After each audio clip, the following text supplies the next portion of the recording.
we continue to our progress ya. Tadi terakhir kita udah membuat balance card. Tadi kan bentuknya seperti ini ya. Balance card itu yang ini ya. Kemudian kita juga udah membuat slidernya ya. Slidernya itu banner slider juga sudah kita buat ya di sini. Dengan menggunakan konsep reusable widget. Jadi kita di sini membungkus widgetnya itu menggunakan sebuah kelas. Di sini ada stateless lagi ya. Nah, di sini cara penggunaannya sama aja. Kalau teman-teman itu mau menggunakan reusable widget menggunakan method extraction atau widget extraction itu sama ya. Kalau method extraction kita membuat sebuah function di sini ya. Ini function. Kalau widget extraction dia lebih ke kelas, gitu ya. Itu perbedaannya doang. Tapi secara penggunaan dia sama. Tinggal kita mau mendefinisikannya sebagai apa, gitu ya. Siap? Oke, selanjutnya ada apa lagi? Selanjutnya ada apa lagi di sana? Ada drinkware grid ya. Jadi kita di sini akan membuat sebuah grid dulu. Silakan buka project structure kalian. Masih tetap di komponen ya. Di komponen sekalian membuat satu file lagi ya. Yang bernama di sini drinkware_grid.dart ya. Nah, sudah. Di sini kalian sebagai STL namanya adalah drinkware grid sama aja. Udah. Di sini kita juga nggak punya properties apapun karena kita di sini full widgeting ya. Silakan di sini kalian hapus placeholdernya, langsung return padding.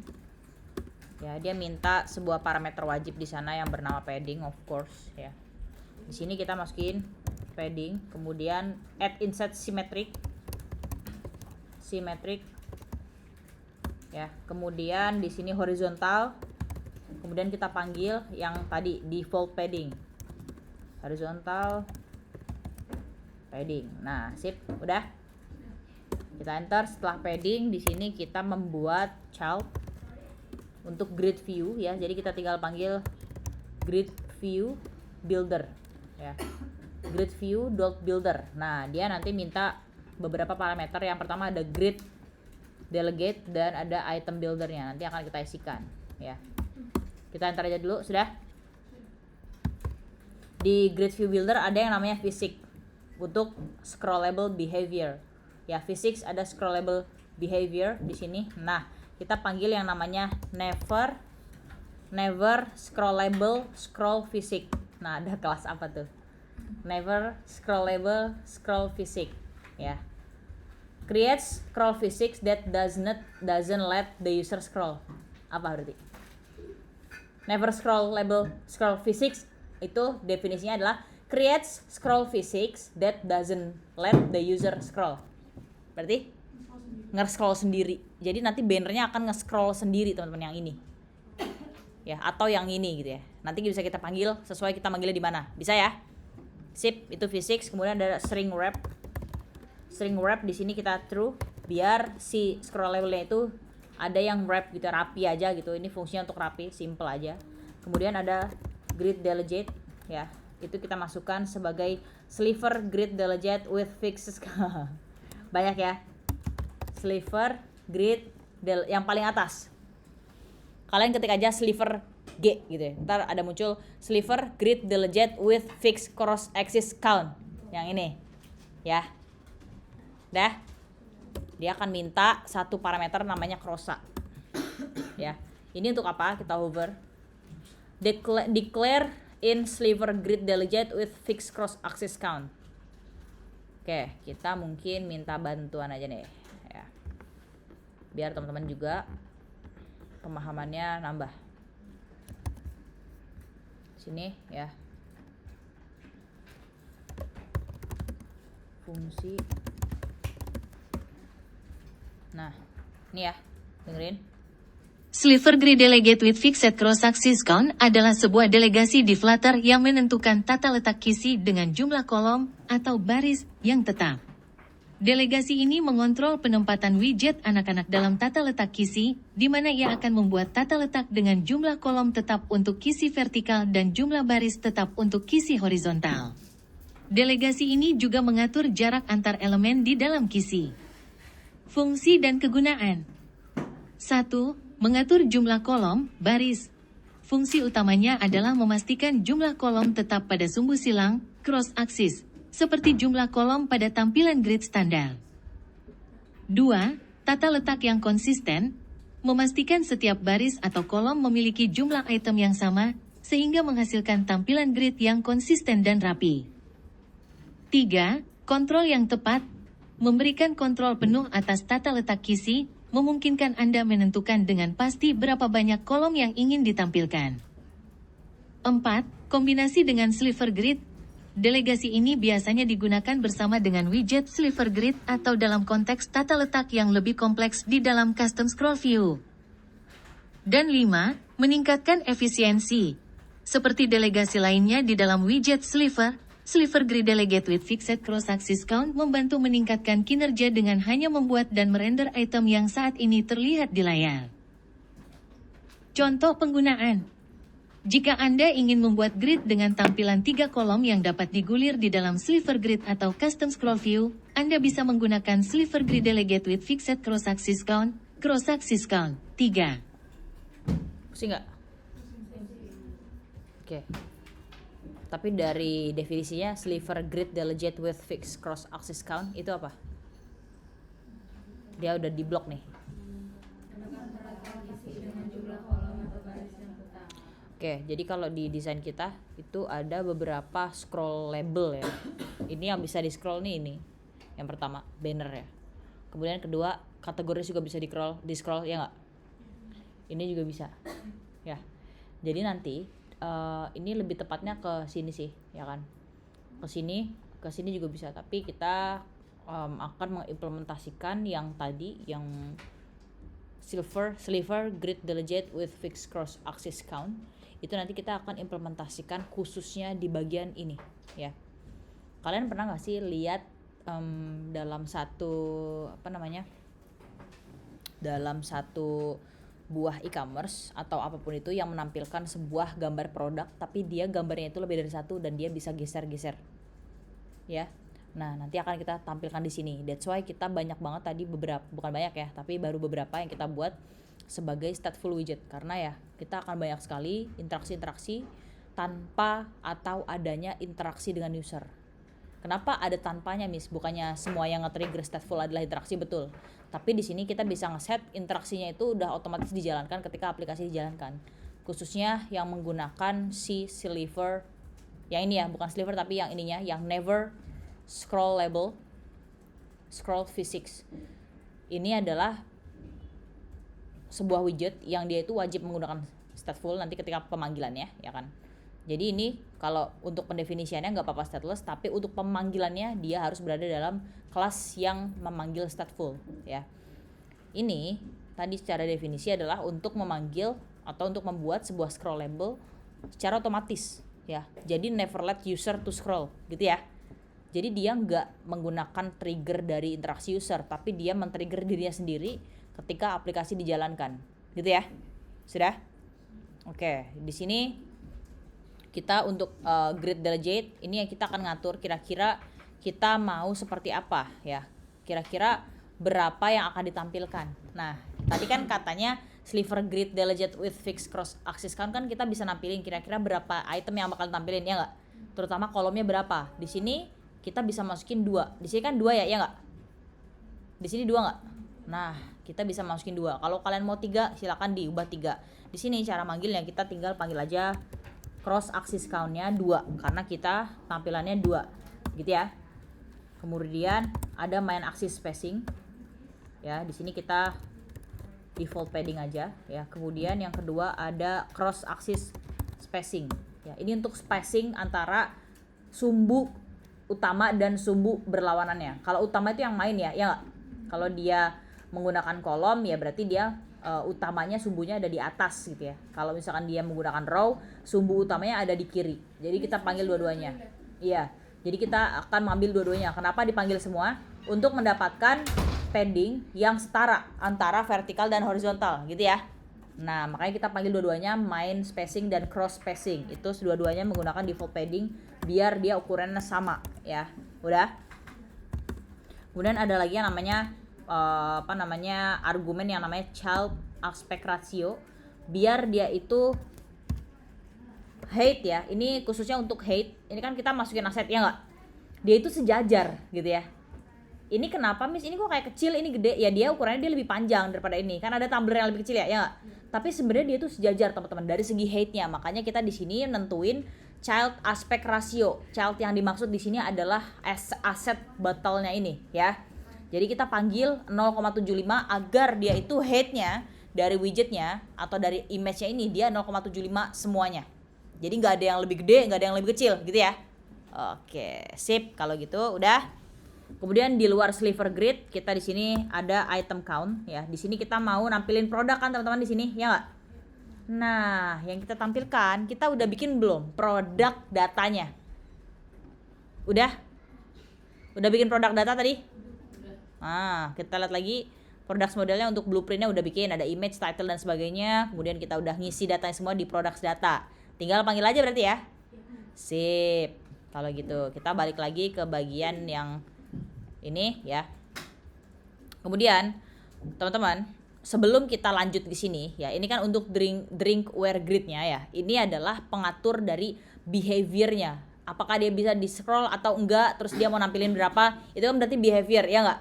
Tapi kita belum ada kontainer untuk nentuin nih kira-kira yang mana sih yang bakal manggil drinkware gitu ya.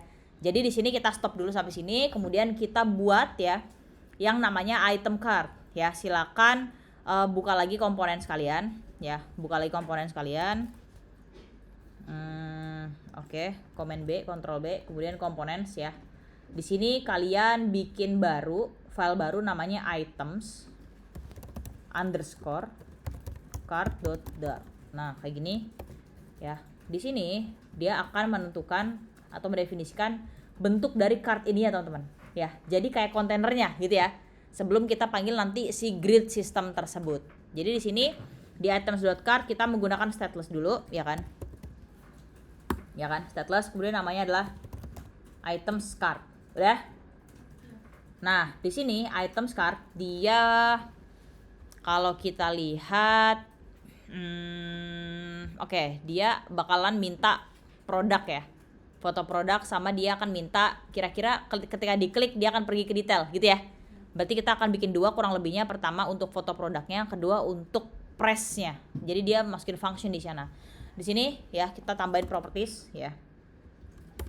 Properties, final, kemudian di sini ada yang namanya ngambil dari kelas product model ya.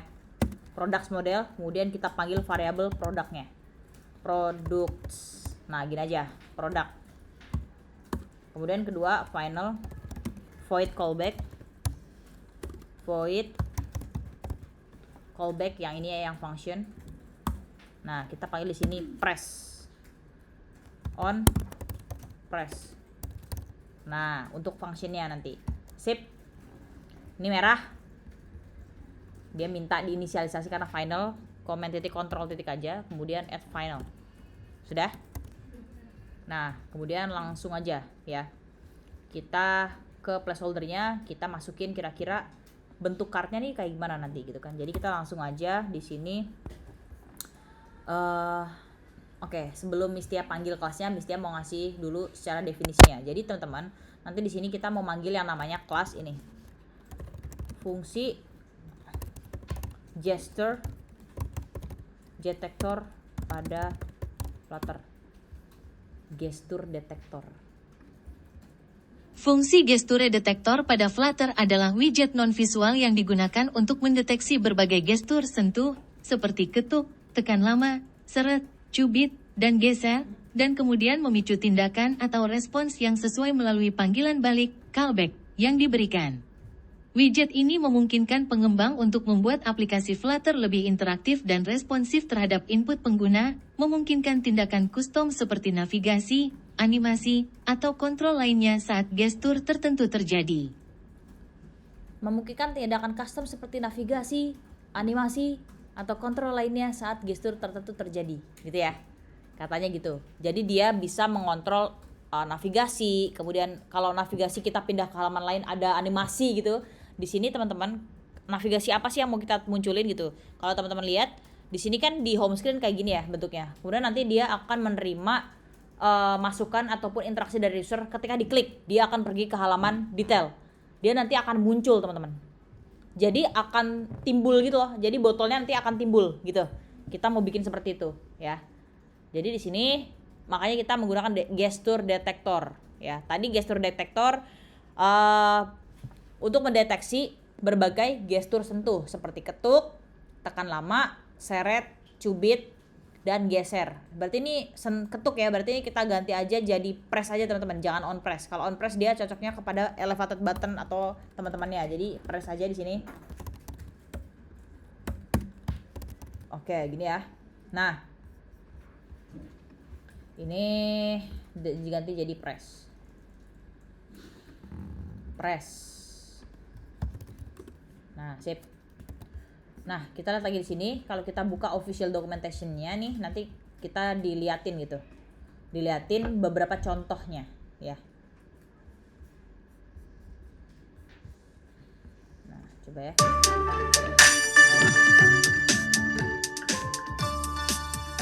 Cuma 1 menit. Have you ever wondered how Flutter knows when users tap somewhere in your UI? Maybe because you need a certain region to be clickable, but it's not exactly a button. Gesture Detector lets you track all sorts of user interactions. To start, wrap a portion of your UI in a gesture detector and start thinking about what interactions you expect. Gesture Detector takes an enormous amount of callbacks to cover everything your users might do, but you don't have to define them all or even know them all. Punya banyak To metode recreate ya, button-like behavior, add a Punya banyak callback metode. or on tap. And if you're wondering, hey, will this help my web and desktop users clicking with a mouse? Then rest easy. Gesture Detector knows what you mean. On tap is ready to capture clicks or taps. But there's so much more you can do with Gesture Detector. For example, place your Gesture Detector wrapped widget within a Stacks positioned widget. Then use on-pan update to make your own draggable. Gesture Drag Detector and drop. is extremely flexible. It can watch clicks, double clicks, long clicks, swipes, drags, and even pinches or zooms. So next time you need something interactable and a stock button won't do, reach for Gesture Detector. For more info on Gesture Detector and all the other widgets, head to flutter.dev. Jadi dia bisa menghandle banyak banget ya. Banyak banget interaksi tanpa harus mendefinisikan sebagai button. Biasanya kita kalau ngasih on press atau sebuah widget bisa diklik, kita kan kemarin-kemarin button ya semuanya. Image button, text button, semua itu tuh button. Jadi di sana dia manggil yang namanya argumen on press. Baru di argumen on press itu kita masukin navigasinya mau kemana, ya nggak? Kalau gesture detector itu lebih dari itu. Tadi kalian bisa lihat sendiri, dia itu punya banyak banget metode dan dia itu tipenya bukan required. Jadi bisa kalian pilih aja sesuai mau kalian. Jadi kalau nggak required kan itu artinya opsional ya. Ketika kalian manggil kelas gesture detector, terserah deh kamu mau pakai yang mana, gitu kan ya. Itu adalah gesture detector. Kalau misalkan kita kehidupan sehari-hari tadi udah dicontohin juga, ada sekali klik 2 kali atau double klik, kemudian zoom in zoom out, kemudian dia ada long press dan lain sebagainya. Kan kalau di HP kan gitu ya. Long press, misalkan kalian buka WhatsApp nih, kemudian long press. Biasanya muncul apa? Misalkan teman-teman lagi ada di aplikasi WhatsApp. Aplikasi WhatsApp, bayangin kemudian kalian buka satu bubble chat gitu kan di room chat kalian, apa yang akan terjadi ketika kalian melakukan long press? Benar, akan memunculkan opsi ya nggak? Options menu, apakah mau melihat info? Kalau di grup nih, kita mau lihat info siapa aja udah baca, itu kan kita long press dulu ya nggak? Nah itu dia pakai gesture detector teman-teman. Jadi di sini kita juga akan gunakan, tapi di sini kita nanti akan ada 2 ya, ada 2 action yang akan kita gunakan menggunakan gesture detector. Yang pertama, ketika long press dia akan memunculkan apakah mau masukin di keranjang atau mau masukin di wishlist ya. Ini kepake ketika kita berada di halaman wishlist dan cart. Itu juga bisa ngapus ya. Jadi kalau di long press dia akan memunculkan opsi delete this item gitu ya. Itu penggunaannya. Nah, kalau misalkan di home screen sendiri, penggunaannya adalah di bagian navigasinya. Ya kan tadi kan bisa ya. Gesture detector juga selain mendeteksi gestur-gestur, dia juga bisa menghandle adanya animasi dan navigasi, ya nggak? Jadi ini sekalian double, navigasi plus animasi. Jadi ketika nanti itemnya diklik, si botol tersebut akan ada animasi timbul. Nah, kayak gitu ya. Jadi akan kita buat. Di sini returnnya ya, kita lanjut return. Panggil gestur detektor. Nah, gestur detektor, sip. Gesture detektor pertama kita panggil yang namanya on tap. Jadi tadi kita pakai on tap ya, kita panggil press. Nah, kalau di press dia ngapain? Nanti ada child di sini column ya. Kemudian kolomnya itu kita isikan ada apa aja sih? Pertama ya, dia ada container di sini ya. Nah, di sini gesture detektor di kolomnya kita tambahkan dulu crossa, kemudian crossas. Nah, di save. Kemudian di kolom masukin children untuk memasukkan widget. Di sini pertama kita masukin expanded. Semuanya sering banget kita udah pakai expanded karena kita udah tahu expanded adalah bisa memungkinkan widget-widget kita itu memenuhi ruang kosong yang ada gitu ya. Jadi kita nggak perlu ngasih size secara manual. Kita langsung aja bungkus menjadi expanded kayak gitu. Kemudian child panggil container di sini ya. Container, kemudian kita tambahkan padding. Paddingnya adalah add insert all di sini ya. Value-nya adalah default padding. Nah, sip. Default padding. Nah, sudah. Nah, sip. Habis padding di kolom kita tambahin decoration ya. Sudah. Kita panggil body. Nah, box decoration di sini colornya dulu. Nah, kita tinggal manggil aja teman-teman. Kan kita udah panggil ya, produk itu dia bakal manggil products model, ya nggak? Nah, kira-kira kalau misalkan mau ngambil data colornya gimana?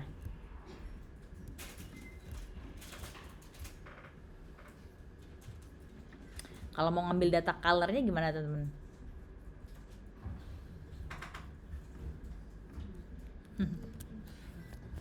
Gimana nih? Apa? Iya. Terus?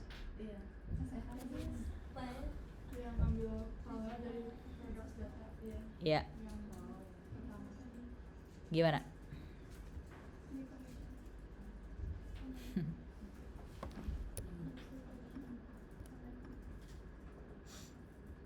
Gimana? Ayo. Tadi udah hampir tuh. Hampir. Cara ngambilnya adalah gampang banget. Kita kan udah manggil si products ini nih teman-teman di item card ya. Products ini kan dia produk kan ngambil dari products model ya nggak? Kalau kita mau ngambil kita tinggal kayak gini aja. Silakan pergi di sini colornya kita mau ngambilnya tuh dari masing-masing botolnya. Kalau teman-teman lihat nih itu tuh masing-masing beda ya nggak? Ini warnanya apa, ini warnanya apa gitu kan. Dia tuh randomly gitu. Jadi dia akan nge-generate sebuah warna yang kira-kira dia bagus mengikuti warna dari si botolnya gitu ya. Jadi dia akan nge-generate warna secara otomatis. Caranya gampang banget, tinggal kita panggil produknya ya, kemudian titik color gitu kan. Produk titik color ya kan. Tinggal gitu doang manggilnya ya nggak? Iya. Nah, kita di sini dikasih produk, kamu mau ini tuh artinya gini. Kita panggil produk ini kalau kita lihat tadi dia mendefinisikan kelas products model ya nggak? Ketika kita panggil produknya, kemudian kita tambahin titik, dia langsung ngasih opsi. Kamu mau manggil data yang mana dari aku? Katanya gitu loh. Aku punya banyak data nih, punya color, punya description, ID. Kamu mau manggil yang mana di halaman kamu? Gitu kan ya. Pertama color dulu. Sudah? Bora.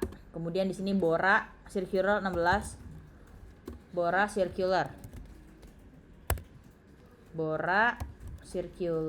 16 radiusnya. Udah? Nah, di luar bode enter aja. Kita nambahin lagi di luar bode ya. Itu nambahin untuk memanggil image. Kita ngambil dari asset ya. Di sini kita tampil child dulu. Nah, sip. Sebelum Mistia ngasih tahu cara manggil image-nya, dari dulu kita kalau mau manggil image caranya gimana teman-teman? Pakai image asset. Oke, ada cara baru. Fungsi hero class di Flutter.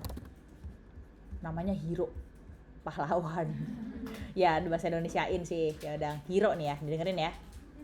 Fungsi Hero Class di Flutter adalah untuk membuat animasi transisi yang mulus dan indah saat berpindah dari satu layar, rute, ke layar lain, dengan menganimasikan sebuah widget yang sama antara kedua layar tersebut. Fungsinya untuk apa, Hiro?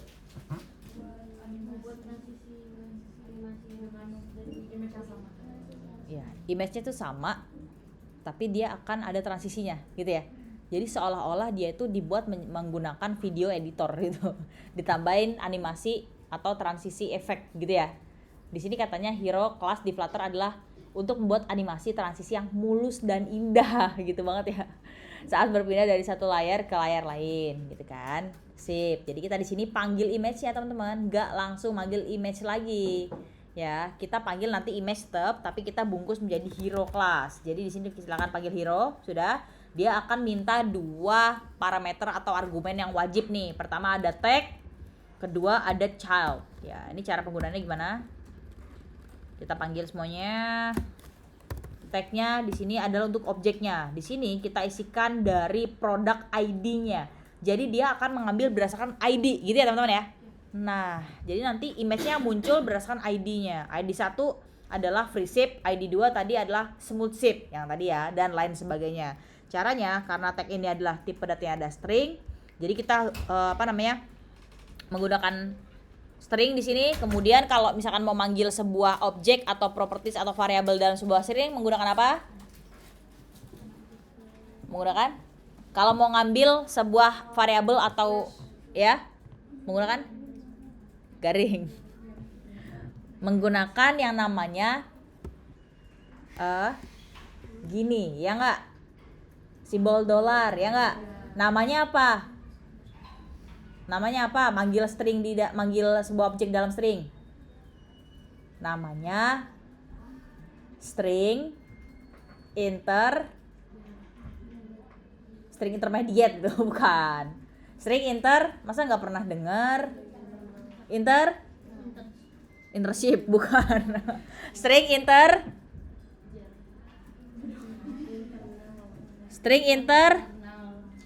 pernah dengar nggak teman-teman yang namanya string interpolation? Pernah dengar nggak? Ya, jadi string interpolation adalah istilah ketika kita memanggil sebuah variabel, sebuah objek di dalam sebuah string, gitu ya. Oke? Oke, di sini kita panggil kayak gini pakai kurung awal karena kita memanggil products.id, product.id-nya kita panggil. Nah, udah ya. Nanti dia akan manggil produknya berdasarkan ID-nya, teman-teman. Kemudian child-nya di sini ya. Kita masukin baru image asset deh. Image asset, dari image asset pun kita nggak masukin string di sini, ya nggak? Tapi kan kita udah punya model, udah punya datanya, ya nggak? Kita tinggal manggil aja. Caranya sama, tinggal product dot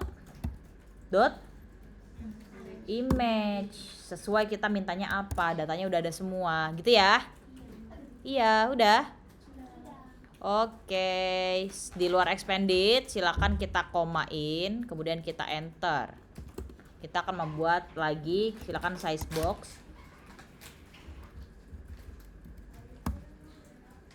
Size box. Jadi kan setelah produknya nih, kalau kita lihat di sini, setelah produk ada namanya, terus ada apanya? Ada harganya. Ya. Dia ada harganya, teman-teman. Jadi di sini tapi sebelum harga ada apanya dulu? Sebelum harga ada namanya, ada apanya dulu? Title. Ada title ya, atau nama produknya. Punya nggak kita di products model? Kita tinggal panggil aja. Size boxnya adalah height 5 ya. Kemudian di sini teks yang pertama untuk yang title-nya ya. Teks pertama silakan buat seperti ini ya. Teksnya adalah ngambil dari mana? Biasanya kita ngambil gini, title gitu ya, ya nggak? Karena kita udah punya di produk, caranya gimana berarti? Tinggal manggil product title, product.title. Nah, sudah. Stylenya di sini kita panggil tesi, ya kan? Kemudian colornya adalah teko. Colornya adalah teko, ya. Kemudian font weight-nya bold. Yap. Oh iya. Wait. for web. Nah, sip. Karena dia bold ya di sini, ya nggak? Coba yang produk yang bisa sini. Coba.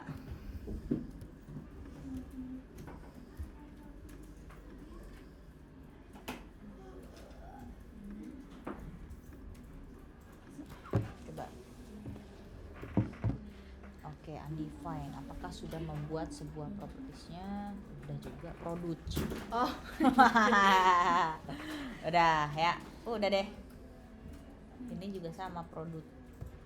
Nah, boranya belum kasih koma. Nah, apalagi nih? Ini belum kasih koma. Nah, sip. Ininya juga tinggal manggil produk dot title. Nah, udah deh. Yang merah-merah tinggal sisa-sisanya doang ya. Ini nih komen shift aja ilangin. Udah deh, sip. Jadi tadi salahnya adalah typo ya. Nah, sip. Thank you, Miss. Siap. Ada lagi yang merah-merah? Ada yang produknya tidak undefined atau tidak terrecognize ada? Atau tidak? Lanjut. Oke. Yang ketinggalan tadi Tanzani ketinggalan sampai mana? Sudah, Miss. Oh, sudah. Sudah. Minta dari siapa? Syakira. Siap. Karena sebelahan ya. Kalau sebelahnya Mistia, minta ke Mistia berarti. Ini yang sebelahan juga nih.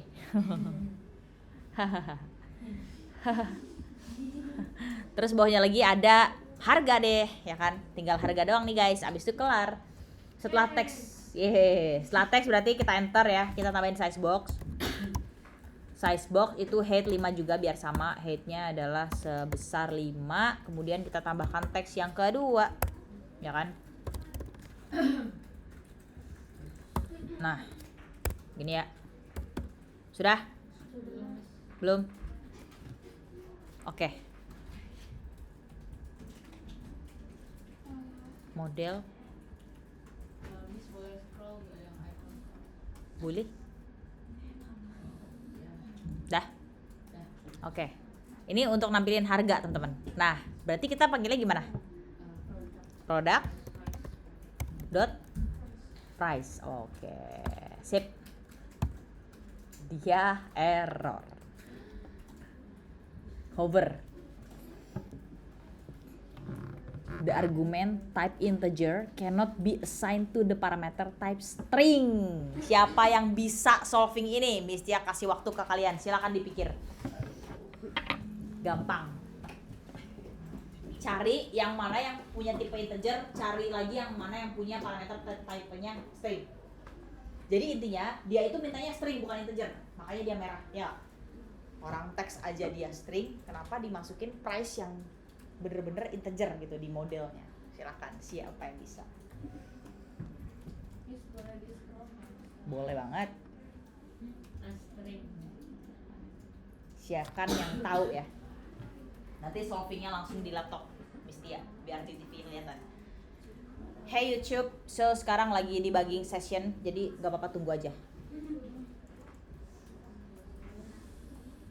Sekarang jam 10.45, oke, sampai jam 5 menit aja ya, kalau udah. Nah, kenapa? Dia mintanya apa? Coba, menarik nih.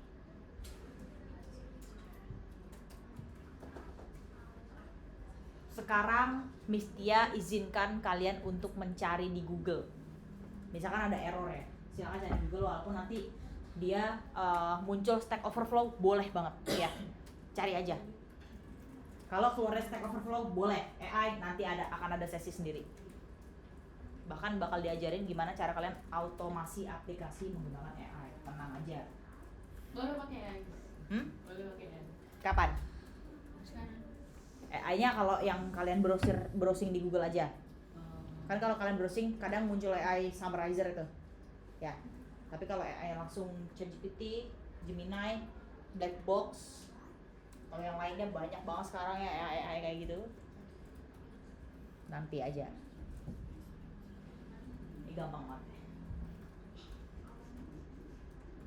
Udah ada bantuannya lagi kita untuk pricing.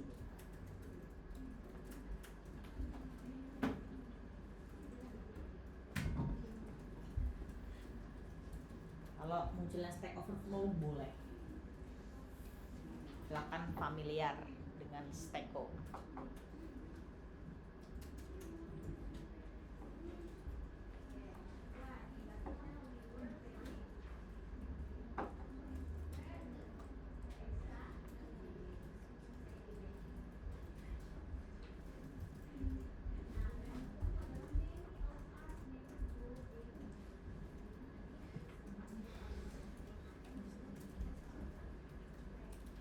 Maksudnya itu integer ke string atau gimana Mas? Ya, dia mintanya tuh string, tapi kita ngasihnya integer. Kenapa dia mintanya string? Kalian kalau manggil text widget, dia pasti ngasih string nggak? Nah, itu tuh text itu udah pasti string, tapi product.price itu tuh tipe datanya integer. Kalau kalian buka ya, siap sini. Gak apa-apa, gak ada yang namanya salah.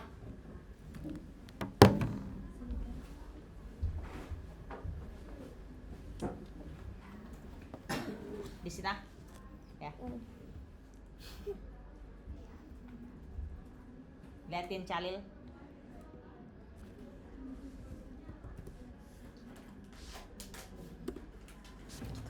Oke, sip, nggak merah ya. Oke, silakan duduk. Terima kasih Calil. Give appreciation. Masya Allah. Gimana cara Calil menemukan dot to string itu? Nyari di Google. Kata Google apa?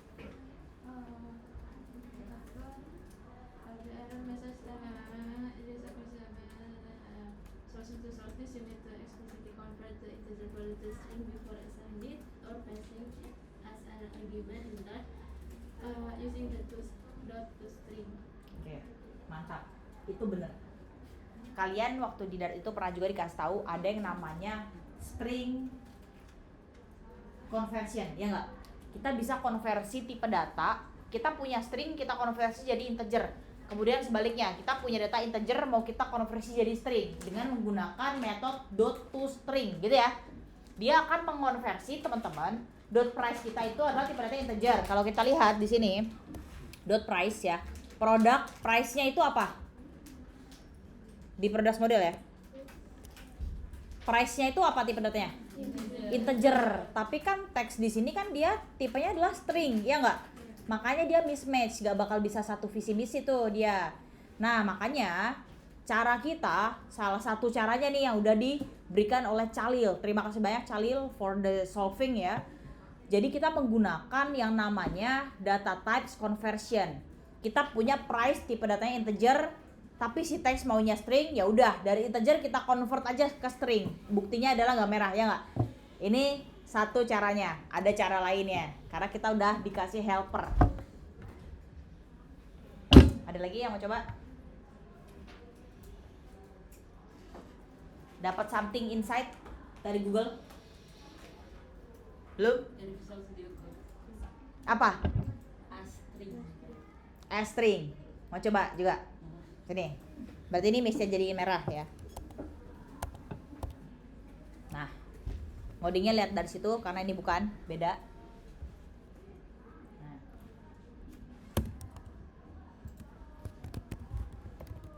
Sip. Thank you ya. Give appreciation to Hilwa. Masya Allah. Cara dua adalah dengan menjadikan price tersebut menjadi sebuah string. Itu sama. Bedanya kalau ini kita menjadikan alias dari integer ke string. Kalau yang to string itu tuh ngonvert gitu ya. Dari integer dikonversi ke string. Itu sama. Cuma bedanya ini dia alias. Kalau yang to string itu adalah konversi tipe data. Ada lagi caranya. Karena kita, kata kunci dari sini adalah karena kita sudah ada bantuan. Atau kita udah bikin helpernya. Ada lagi insight baru? Atau sudah lanjut aja Miss? Lanjut aja atau masih mau coba-coba? Siapa yang mau masih coba? Angkat tangan. Siapa yang mau lanjut? Ya udah. Oke, terima kasih banyak. Lagi-lagi ya. Apa? Output. Belum dipanggil kan? Kan untuk memanggilnya kita manggilnya di mana? Di katalog screen ya nggak? Nah ini kan kita baru manggil komponennya doang tapi belum manggil outputnya. Tenang, nanti akan ada waktunya ya. Udah gak sabar mau lihat ya?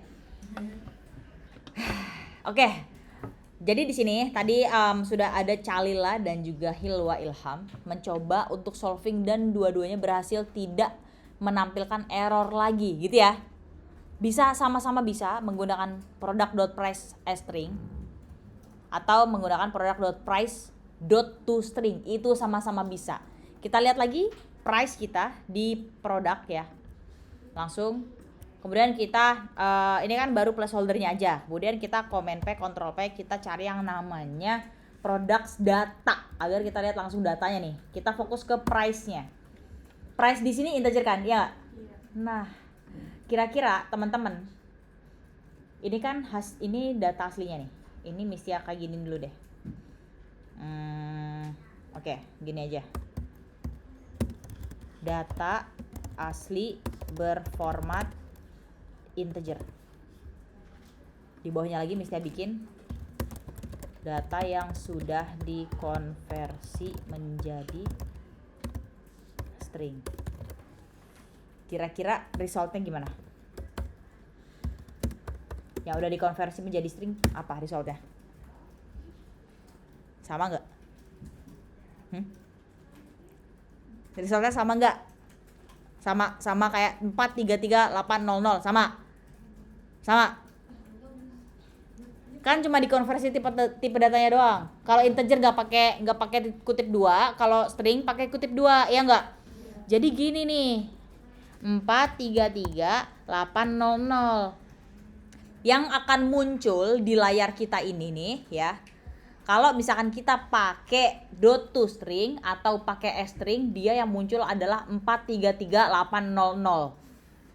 Tapi kan output kita apaan? Ada apanya tuh?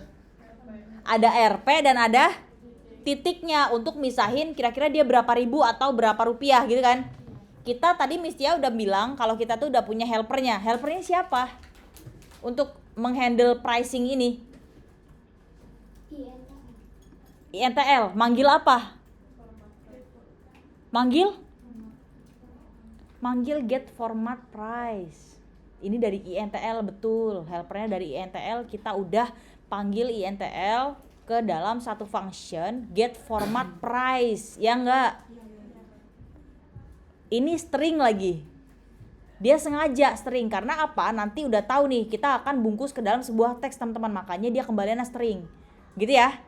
Berarti kita tinggal panggil ini aja, kan udah bikin, ya tidak? Price ya harusnya kita panggil product.price di sini, teman-teman ya. Di mana tadi? Ini mesti hapus dulu. Kita pemanggilannya di bagian items card ya. Nah, items card. Nah, di sini. Di sini yang harusnya kita manggil product.price ya. Tapi price-nya itu udah dipanggil duluan sama products model di dalam get format price ini. Ya enggak? Jadi sebenarnya dia sebelum dipanggil dia tuh udah dihitung-hitung dulu nih, ya enggak? Jadi kita tinggal panggil aja hasilnya, yaitu functionnya langsung dipanggil. Caranya gimana? Products, ya kan? Tinggal kita langsung daripada kita manggil .price-nya, kita panggil .get format price. Gitu. Dia nggak merah. Kenapa? Karena get format price itu tipe datanya string. Coba aja deh. Kita bikin lagi integer. Dia merah di sini. Karena dia sama aja. The argument type integer cannot be assigned to the parameter type string. Sama-sama mismatch kan kayak sebelumnya? Karena emang dia mintanya string. That's why di function ini kita sengaja buat kembaliannya itu tipenya string. Gitu ya. Nah, udah dapat belum? Udah dapat? Sip. Kalau gitu, ini penting ya, teman-teman. Jadi mismatch itu sering banget kejadian. Yang penting kita tahu itu di mana letaknya dan apa sebabnya, gitu ya. Jadi untuk pricing itu kan kita udah ngedesain sedemikian rupa agar dia tuh muncul RP-nya, ya nggak? Iya, dan itu udah kita setting di products model di dalam function get format price. Di sini kan ada lokalnya dari mana nih? ID Indonesia, simbolnya RP, gitu kan? Ya nggak? Jadinya di sini alih-alih kita memanggil .price secara mentah-mentahnya, kita panggil lah function yang udah kita buat. Sudah deh. Style ya. Tesi, ya kan? Di sini ada color. Itu menggunakan tcall, ya. Ya, udah. Udah. Udah. Selesai. Selesai nih. Ke apa? Bener. Drinkware? Iya, masih. Kan kita tadi bikin kartnya dulu, ya nggak? Ya nggak? Nah, yang merah yang mana? Teco. Yang merah yang mana? Drinkware gini ya. Drinkware grade tadi ya. Kita balik. Udah? Balik? Balik? Di setelah sliver kita udah nyiapin tadi di sini, udah? Item count-nya kita manggil dari products.length. Biar apa? Biar apa dipanggil .length? Ambil semua datanya. Ini yang muncul ini kita cuma bikin sekali doang nih. Kontennya cuma bikin sekali, ya nggak? Pemanggilan teks judulnya, title kita cuma panggil sekali. Pemanggilan si formatting buat RP-RP-nya ini cuma sekali, ya nggak? Tapi kita bisa memunculkan itu semua berkali-kali sebanyak data yang ada di dalam products, ya nggak? Nah, udah deh. Yang mana error ya? Iya, emang masih. Dah item. Hah? Justru itu adalah seni ngoding. Item kan udah? Item buildernya kita panggil, udah? Di sini kita bikin function context index ya, kayak gini. Nah, sudah? Udah? Kita panggil attach untuk items cart. Nah, dia minta product press. Udah? Kalau udah pulang. Asma nangis, Asma. Items cart udah? Nah, items cart tadi minta apa yang namanya? Produk. Kita manggil tinggal aja products. Karena dia adalah list itu adalah array, berarti kita tinggal manggil siapa? Index. Udah? Kemudian press-nya kita buat agar dia bernavigasi atau pindah ke halaman detail. Udah? Tapi halaman detail sudah buat atau belum? Belum. Kita buat aja dulu dummy-nya. Udah ya? Udah? Ini merah nih, kelebihan apa gimana ini? Mesti ya. Nah. Yang merah apanya? Masih yang mana merah? Oh, udah nggak ada. Udah nggak ada yang merah. Udah? Oke, to-do list selanjutnya adalah Drinkware Grid. Sekarang kita pergi ke kategori screen-nya. Udah siap buat manggil-manggilin? Kategoris. Yang bagian mana?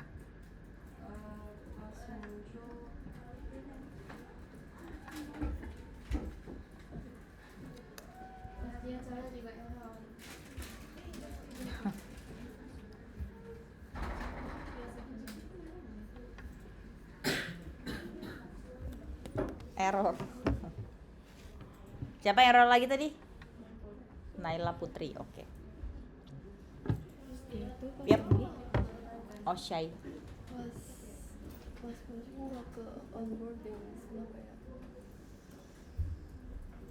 Oke, kodenya ini ya. Main Luther. Initial root-nya dia ke onboarding ya. Harusnya kemana?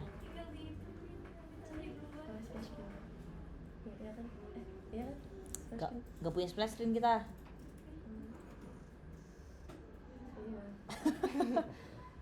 Ekspektasinya apa, Yasmin?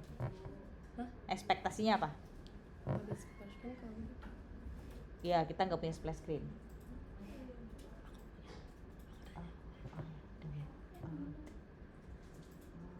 Mana?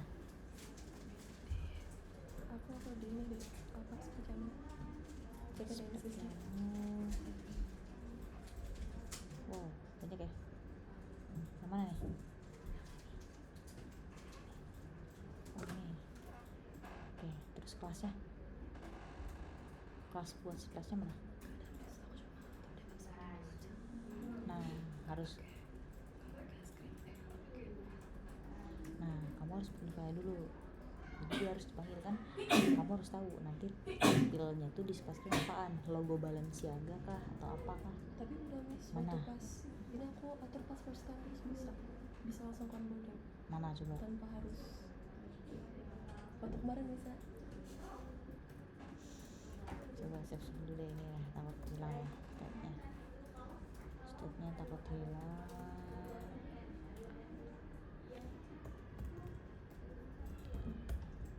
Oke, ini kan apa yang akan tampil pertama kali saat aplikasi dijalankan, ya nggak? Kamu setnya sebagai onboarding, ya nggak? Nah, ya berarti kamu harus tahu, kamu kan pakai di sini ini kan library kan. Nah, gimana caranya manggil library tersebut akan dieksekusi pertama kali ketika aplikasi dijalankan sebelum dia manggil routing onboarding. Gitu. Jadi di sini kenapa masih onboarding ya karena dia initial rootnya onboarding. Jadi ini harusnya adalah splash. Harusnya. Berarti ganti miss. Ya, tapi kamu kan nggak punya kelasnya kan? Enggak. Nah, jadi dia adalah bawaan kan, ya kan? Bawaan daripada si ini, ya nggak? Nah, makanya dia nggak perlu dipanggil, dia udah kepanggil gitu kan ketika aplikasi dijalankan. Berarti dia nggak bisa diimplementasikan sama kayak kita manggil menggunakan routing. Mana nih mandator? Dia nggak bisa dipakai seperti ini karena dia aja nggak punya tujuannya, ya nggak? Orang dia udah punya sendiri ya kan. Jadi kamu harus tahu gimana cara manggil itu tanpa routing. Mungkin di sini dijalankan di home kah atau di mana? Karena kan langsung initial root tapi nggak ada home-nya kan. Bisa jadi nanti silakan Yasmin cari. Jadi mestinya mau Yasmin cari sendiri dulu. Misalkan home di sini, kemudian mestinya Yasmin di sini definisikan pemanggilan splash in. Nah, di sini siapa tahu ya. Nah, ini sebenarnya clue tapi siapa tahu gitu kan. Silakan nanti Yasmin itu brainstorming gitu ya. Udah? Berarti miss udah masuk. Apa? Berarti miss udah masuk. Biar Yasmin aja so. Kok gitu? Ya apa? Insya Allah abis dari sini Yasmin bisa tahu gimana dan bagaimana. Gitu ya. Jadi di sini mesti hilangin lagi biar kalau Yasmin lupa nanya lagi. Dah, gitu ya. Sip, nice, anytime. Oke. Ada lagi yang error dan mau nanya something? Boleh banget. Bobang. Boleh banget. Oke, teman-teman. Apa? Oh, siapa sini? Itu apa tadi yang muncul? Oke guys, debugging time. Jadi kalau idle mata masih ada bugnya ya. Nah, itu perlu dicari dulu. Karena harusnya kalau mengikuti dari awal sampai akhir sama kayak Misti ya harusnya ya. Tapi itu beda kan? Berarti nanti harus didebug kira-kira apa yang membuat dia seperti itu. Oke?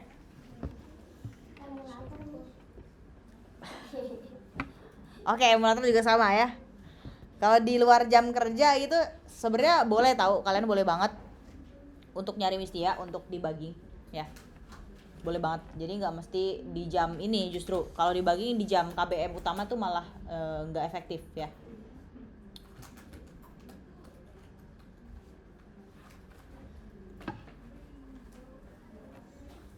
Ini malah ini.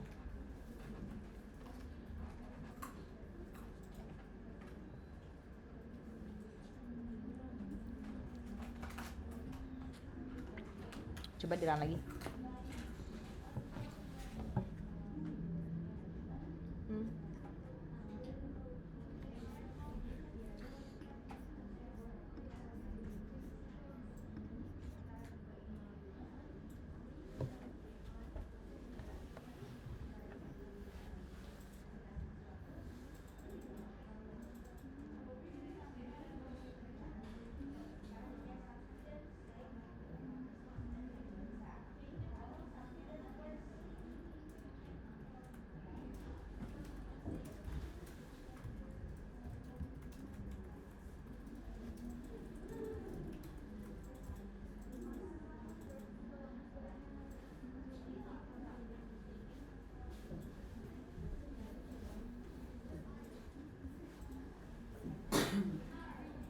Oh begini, nah put. Nah, if hot restart, but nanti bakal like merah-merah itu. Oh GT. Yes.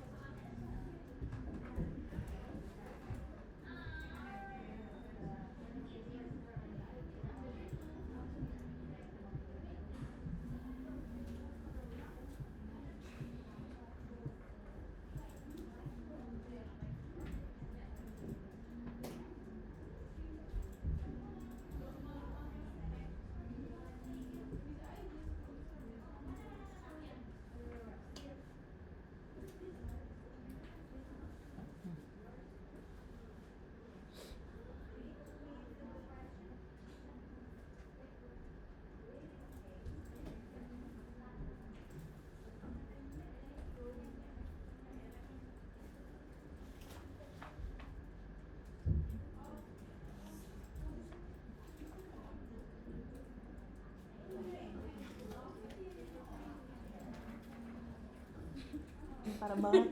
Guys, masa posternya diinjak tuh sama Naila. Diinjak guys kayaknya. I put as. Parah banget, parah.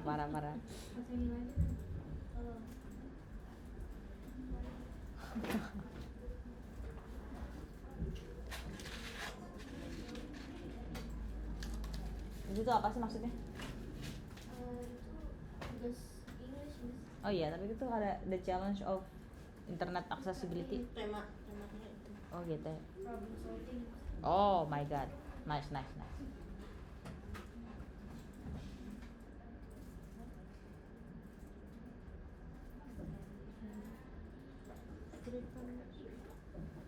Apa?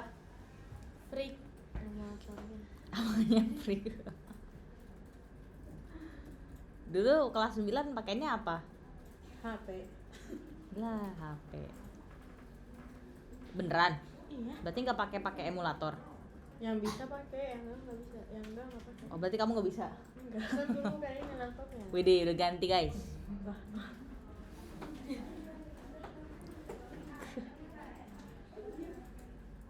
Kayak gini kali.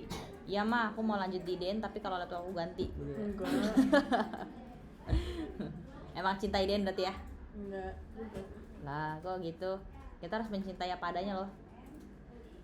Ketulusan itu hakiki loh itu. Aku tulus. Iya, kalau misalkan gini, tulis benar. Paham. Ini kenapa nih kayak gini? Kan tadi ke flat juga. Tinggal dulu ya.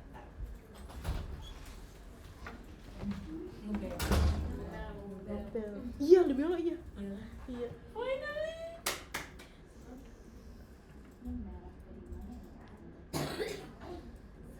So guys, jadi hari ini apa karena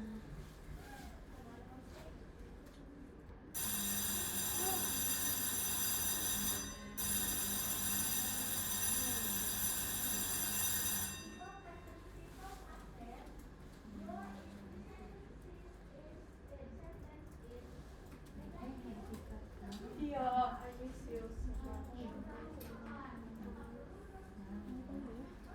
Kuliah.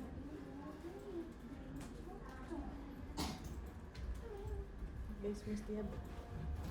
Oh. Jadi videoin. Dimatiin dulu videonya. Jadi kan Udah. Sip. Istirahat dulu, gak kerasa kita udah sesi ya, capek gak?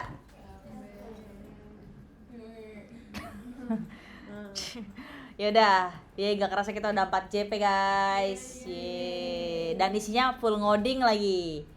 Masya Allah, so proud of you ngoding ya. Itu bukan hal yang mudah. Bahkan mungkin bakal ada orang yang tantrum kalau misalkan disuruh ngoding segitu dan tanpa break gitu kan. Tadi ada break sih, tapi ya intinya so proud of you, Masya Allah. So kita bakal balik lagi di sesi terakhir, itu di after zuhur ya. Semangat, kita punya 2 JP lagi ya. Yeay. Kemudian nanti hari ini udah brainstorm belum? Hari ini ada kelas? Belum. Nanti kabarin aja ya kapannya. Oke, bisa insya Allah meluangkan waktu ya, karena SKL ini harusnya udah mencapai 50%. Tapi kita di sini slow but sure, yang penting kaliannya pemahamannya cukup, jangan sampai kita buru-buru aja SKL yang penting selesai tapi nggak paham. Buat ini masih nggak paham, buat itu juga sama. Tapi kita di sini slow but sure, yang penting kita progresnya selesai. Tapi yang paling penting adalah gimana caranya kalian menyelesaikannya. Jadi kita orientasinya adalah bukan hasil, tapi orientasinya adalah proses gitu ya. Beda kalau kita berorientasi dengan hasil, kita mau melakukan apapun agar hasil tersebut tercapai, ya gak? Tapi kalau orientasi kita proses, kita bakal menikmati, kita bakal mengambil hikmah, mengambil pelajaran dari setiap proses yang dijalankan sampai mencapai hasil tersebut. Udah ya? Sip, kalau gitu thank you so much. Ini berarti nanti dibaknya nanti ya. Oke Naila? Yeah. Terima kasih, silakan duduk.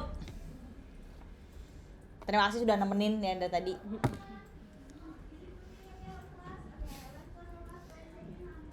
Okay, let's close our class by reciting hamdalah and kafaratul majlis.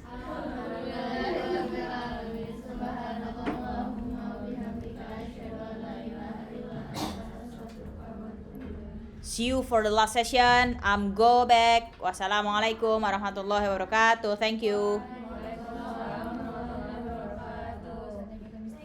Thank you, Miss